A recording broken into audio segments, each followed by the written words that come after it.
तो मैं जो मेन बातें बता रहा था सफल होने के लिए, सबसे पहली चीज बड़ा सोचो और जिंदगी में हमेशा बड़े उद्देश्य जो है निर्धारित करो।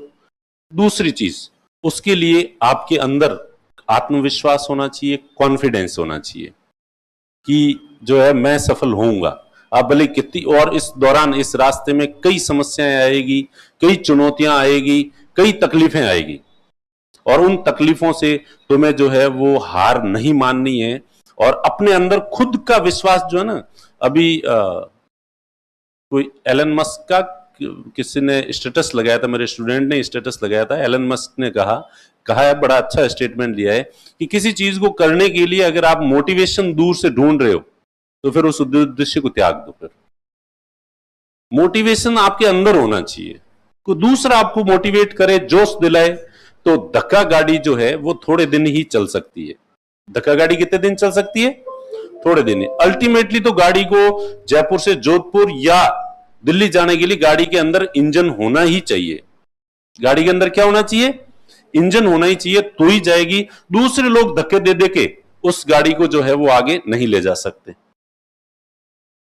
तो इसलिए मोटिवेशन आपके अंदर होना चाहिए। हां, उस इंजन में थोड़ा थोड़ा कभी फ्यूल डालना है तो वो बाहर से फ्यूल आपको जो है वो डालना ही पड़ेगा, पेट्रोल या डीजल जो है वो आपको डालना पड़ेगा। ठीक है?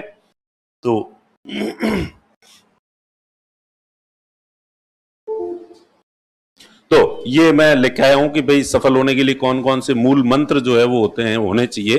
तो वही मैं आपको जो बता रहा था, सबसे पहले तो जो तुमने कहा कि जिंदगी में क्या होना चाहिए, बड़ा लक्ष्य जो है वो होना चाहिए। और छोटे लक्ष्य की बात करूं जहां तक, तो मेरे कई सारे ऐसे स्टूडेंट है जो इस बार तो हमने सब इंस्पेक्टर के बैच भी बनाए, अदरवाइज हम आरएस और आईएएस के अलावा दूसरे जो बैच नहीं बनाते हैं। और सब इंस्पेक्टर के तो इसलिए कि भाई थानेदार पूरे राजस्थान में जो है अपने होने चाहिए, ताकि कहीं भी जाए गाड़ी वगैरह रोके तो अरे sir sir sir sir sir. क्योंकि जैसे ये ग्लोबलाइजेशन का दौर आया है, वैसे वैसे बाकी प्रशासनिक अधिकारियों के सबके अधिकार खत्म हो रहे हैं। फिर वो डायलॉग था ना कि सब लोग मारे जाएंगे लेकिन केवल त्रिपाठी जिंदा बचेगा।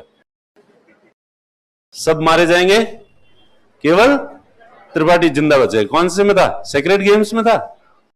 तो वैसे के वैसे सभी प्रशासनिक अधिकारियों के पावर्स खत्म होंगे, लेकिन पुलिस के पावर कभी खत्म नहीं होंगे।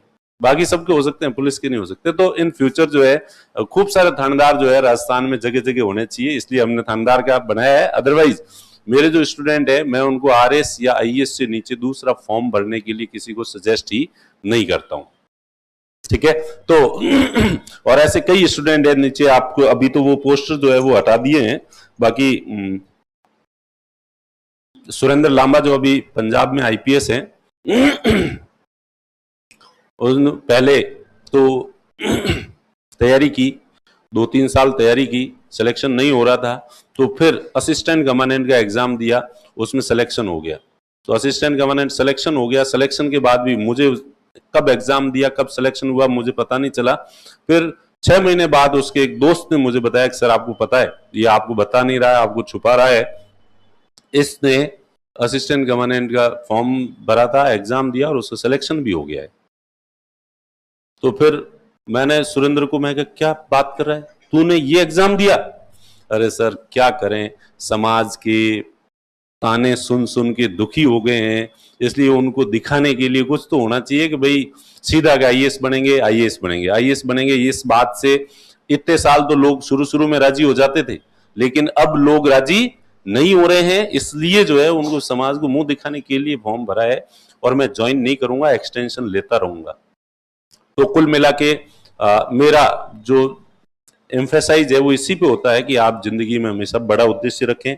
उसके बाद आपके अंदर कॉन्फिडेंस होना चाहिए, आत्मविश्वास होना चाहिए। आत्मविश्वास जो है वो खुद के अंदर से होना चाहिए, एक दिखाने के लिए लोगों को सिर्फ कि मेरे अंदर हाँ कॉन्फिडेंस है, हाँ कॉन्फिडेंस है। जिसके अंदर कॉन्फिडेंस होता है वो कॉन्फिडेंस की ज्यादा बातें नहीं करता, उसके अंदर होता ही है। उल्टे लोग उसको डिमोरलाइज करने के लिए कितनी भी कोशिश करे तो उस पर कोई फर्क नहीं पड़ता, वो डिमोरलाइज नहीं होता। लोग भले बेशरम कहे, कुछ ही कहे, तो आपके अंदर एक कॉन्फिडेंस होना चाहिए कि मैं सफल होऊंगा और मुझे सफल होने से कोई रोक नहीं सकता। और कॉन्फिडेंस कब होगा? खुद के बारे में अच्छी बातें सोचो हमेशा। आप हमेशा सोचो मैं कितना महान हूं। कुछ गलतफहमियां अच्छी होती है, कुछ गलतफहमियां अच्छी होती है। तो अपने बारे में कुछ गलतफहमियां पालो और अपने आप को हमेशा अच्छा मानो। जैसे मैं अपने आप को अच्छा मानता हूं, मैं हमेशा ही जो है, कभी मैं डिमोरलाइज क्यों नहीं होता। मुझे लगता है, मैं जैसे बच्चों को क्लास में कहता हूं कि मैं अपने आप को हमेशा ही कुछ न कुछ अच्छा ही ढूंढ लेता हूं और खुद पे जो है गर्व करने लग जाता हूं। जैसे मुझे कि मैं पॉलिटी कितनी अच्छी पढ़ाता हूं, तो जितने भी मेरे, कभी कभी मुझे ऐसा मिल जाता है कोई कि जो मुझसे अच्छी पॉलिटी पढ़ाता है, तो फिर नहीं, पर टांग तो ऊंची अपनी रहनी चाहिए। पर अंतरात्मा स्वीकार भी करती है कि अरे यार नहीं, अपने से अच्छा तो वो पढ़ाता है। फिर वो तो मैं पॉलिटी के साथ इकोनॉमिक्स भी अच्छी पढ़ाता हूँ, वो ये नहीं पढ़ाता।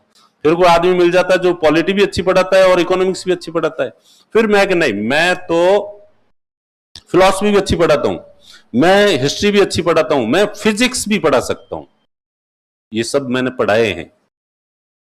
ठीक है, फिर पता चले कि सारे जो है अच्छे, मुझसे अच्छे पढ़ाने वाले दूसरे कई लोग हैं, वो लगता है अरे यार ये मुझसे मान होता जा रहा है, ऐसा कोई मान मिल जाता है। तो फिर लास्ट में तुरुप का पत्ता अपने पास है, कुछ भी हो जाए सब अच्छे पढ़ाता होगा, लेकिन एज ए इंसान मैं अच्छा हूं। एज ए ह्यूमन बीइंग जो है ना, मेरे अंदर जो मानवीय गुण है ना, वो मानवीय गुण किसी में नहीं हो, इसमें नहीं हो सकते। मैं देखो लोगों की इतना भला सोचता हूँ, जरूरतमंदों की इतनी मदद करता हूँ, मेरे अंदर जो है दूसरे लोगों के प्रति कितनी एम्पैथी जो है वो उमड़ती है। तो ये मैं दूसरों की भावनाओं की जो कदर करता हूं ना, वो ये नहीं कर सकता। तो कुल मिला, और ये एक ऐसी चीज है जिसका कोई फिजिकल पैरामीटर नहीं है कि जिसको मापा जा सके, ये कम है या ज्यादा है। तो कुल मिला के टांग में मेरी ऊंची रखता हूं और खुद के बारे में पॉजिटिव ही रहता हूं। तो इस तरह से अपनी जो अच्छाइयां हैं उनके बारे में सोचो कि भाई मेरे में ये है, मेरे में ये है, मेरे ये अच्छा पक्ष है, और उनके बारे में हमेशा सोचते रहो। तो इससे जो है तुम्हारा आत्मविश्वास जो है हमेशा बना रहेगा। तुम कभी भी, बच्चों पे जो आते हैं, सर मैं डिप्रेशन में जा रहा हूं, ये कर रहा हूं, वो कर रहा हूं। अब ये डिप्रेशन में जाना है तो जाओ आप, और है इंडियन टेंडेंसी है, रेड लाइट आएगी, ओ माय गॉड मेरी किस्मत ही खराब है यार, यहाँ मैं जब भी आता हूं मुझे रेड लाइट ही मिलती है। रेलवे फाटक आ रही है बीच में, मैं जब भी आता हूं ये फाटक मेरे लिए तो बंद ही मिलती है, मेरी तो किस्मत ही खराब। अब सोचना है तो ऐसे सोच लो, नेगेटिविटी का कोई लिमिट नहीं है। अगर आप नेगेटिव सोचना चाहो तो नेगेटिव सोच सकते हो, वरना ये कि ये अगर इसी में आपको रेड लाइट, जबकि रेड लाइट हमेशा नहीं आती है, आपको याद वही रहता है कि जब जब रेड लाइट आई वो आपको याद रहा, कितनी बार वो ग्रीन थी वो आपने ध्यान ही नहीं दिया। तो अब इसी चीज को पॉजिटिव सोचना है, तो आप रूम से यहां तक आए हो, आपको पता है इस दौरान, इस टाइम में, रूम से यहां तक आने में आपको आधा घंटा लगा है। इस आधे घंटे में रोड एक्सीडेंट में पूरी दुनिया में सैकड़ों हजारों लोग जो है वो मरे हैं, किसी न किसी धरती के कोने पे। अब आप पॉजिटिव सोच सकते हो, अरे यार मैं वहां से यहां तक आया, इस दौरान 1000 लोग एक्सीडेंट में दुनिया में मरे हैं कहीं न कहीं, और जिनकी कोई गलती नहीं थी ऐसे भी लोग मरे, और मैं नहीं मरा। अरे यार मैं कितना किस्मत वाला हूं, और मैं आज भी नहीं, पिछले 10 साल से रोड पे घूम रहा हूं, और 10 साल में तो करीब लाखों करोड़ों की संख्या में लोग मरे हैं एक्सीडेंट में, और मैं नहीं मरा। अरे यस, ओ माय गॉड, मैं कितना खुशकिस्मत हूं। तो जिंदगी में सोचने के दोनों नजरिए हो सकते हैं। आप क्या देखना चाहते हो, आपका दृष्टिकोण सकारात्मक है तो आपको पॉजिटिव सोचोगे, और आपका दृष्टिकोण नकारात्मक है तो आप नेगेटिव जो सोचोगे। सबसे बड़ा लक्ष्य रखो, ठीक है। उसके बाद कॉन्फिडेंस होना चाहिए अपने अंदर, और कॉन्फिडेंस कब आएगा, जब आप ज्यादा से ज्यादा पॉजिटिव सोचोगे, सकारात्मकता जो है वो सोचोगे। उसके बाद परिश्रम के बिना तो कुछ होता ही नहीं, मेहनत तो करनी पड़ेगी। अब आप सोच सोच के लड्डू खाते रहो, बस सोच रहा हूं, सोचो देखें पॉजिटिव। परिश्रम का कोई विकल्प नहीं होता, मेहनत तो करनी पड़ेगी, और मेहनत करने के लिए जन्मे हैं। इस लॉकडाउन में लगभग पूरी दुनिया को ये रियलाइज करवा दिया कि बैठे रहना, पड़े रहना कोई जिंदगी का सुख या सुकून नहीं है। और फिर आप लोगों को अभी नहीं है, आने वाले टाइम में जब बेरोजगार लंबे समय तक रहोगे तो मेहनत करने का, रोजगार का जो महत्व समझ में आ जाएगा। तो परिश्रम करना ही पड़ेगा, और कठोर परिश्रम करना पड़ेगा। कैसा परिश्रम? और परिश्रम करने में भी आनंद। और अपना तो परिश्रम ही क्या, पढ़ाई करनी। पढ़ाई करने से बेहतर लाइफ में कोई काम है ही नहीं। आदमी ने नींद लेने के अलावा जिंदगी में अगर सबसे ज्यादा कोई काम किया है, करता है हर आदमी, तो वो पढ़ाई करना है। और सबसे ज्यादा एक ही काम किया, नींद लेना तो कोई काम है नहीं। तो सबसे ज्यादा जो है वो तुम अपनी जिंदगी में एक ही काम करोगे, और वो करोगे, पढ़ाई की है तुमने अब तक। और इतने समय तक यही काम है जो किया जा सकता है, बाकी वाला कोई काम नहीं किया जा सकता। घूमने फिरने जाते हैं, अब यूं पढ़ाई से जब मन हटता है तो आदमी को घूमने फिरने जाओ, 5वें से 6ठे दिन घर से बाहर जाओ घूमने का, अगर है ना, तो 6ठे दिन आलिया भट्ट की तरह करने लग जाता है आदमी। मुझे घर जाना है, मुझे घर जाना है, जल्दी से जल्दी जो है। और वापस आने की जर्नी जो है वो तो इतनी मुश्किल से कटती है कि हे भगवान जैसे तैसे करके जादू मंत्र कर दे और सीधा घर पहुंचा दे। तो मतलब घूमना फिरना, ऐश एंजॉय जो भी आप मानते हो ना, ये आदमी लगातार नहीं कर सकता। तो इसका मतलब उसमें कोई आनंद नहीं है। वो तो क्या है, होता नहीं है, कभी कभार होता है, इसलिए आपने को लगता है। वरना पढ़ाई से बेहतर सुकून देने वाला काम कोई सा भी नहीं होता। पढ़ाई करने से पहले बहुत अच्छा लगता है कि यस मैं पढ़ाई करूंगा, इतना खुश होता है यस पढ़ाई करूंगा तो मैं आरएस बनूंगा, आईएएस बनूंगा, इसलिए मुझे ज्यादा से ज्यादा पढ़ना है। पढ़ाई करते समय जब आपको नई नई चीजें बातें पता चलती है तो उससे कॉन्फिडेंस और बढ़ता है। यस अरे यार, क्योंकि पता नहीं आप, मैं जब तैयारी करता था तो मैं यूपीएससी आरपीएससी को थैंक यू बोलता था जब भी मैं फिलॉसफी पढ़ता था और पॉलिटी पढ़ता था, इकोनॉमिक्स पढ़ता था और मुझे नई बातें पता चलती थी, तो मुझे अंदर ही अंदर से एक खुशी उत्पन्न होती थी और कि थैंक्स यूपीएससी, थैंक्स आरपीएससी, आपने तुमने सिलेबस में रखा इसलिए मैंने ये पढ़ा और मुझे ये बात पता चली। तो पढ़ाई करने से पहले भी जोश उत्साह होता है, जो कि आप लोगों में दिख रहा है।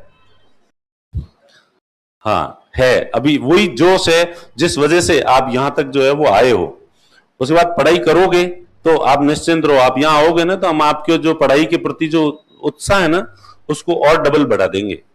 Doctor B R. अम्बेडकर महोदय का कोटेशन है, एक अच्छा शिक्षक वो नहीं होता जो अपने सब्जेक्ट को जो है बेहतरीन तरीके से स्टूडेंट को समझाता है, बल्कि अच्छा शिक्षक वो होता है जो बच्चे की पढ़ाई में और सब्जेक्ट में रुचि क्रिएट कर दे। तो हम आप लोगों की पढ़ाई में रुचि क्रिएट कर देंगे, इंटरेस्ट क्रिएट कर देंगे। आपको यूं लगने लगेगा कि अरे यार इतने साल तक मैं था कहां, मैं ये पढ़ क्यों नहीं रहा था, धिक्कार है मेरे मनुष्य जीवन जन्म लेने पे। ठीक है, तो और पढ़ाई करने के बाद जब करोगे, पढ़ाई करने से पहले अच्छा लगता है, पढ़ाई करते समय अच्छा लगता है, करने के बाद तो जब तुम्हारा रिजल्ट आएगा तो सिलेक्शन हो जाएगा तो और भी ज्यादा अच्छा लगेगा। तो तीनों ही ऐसी चीज है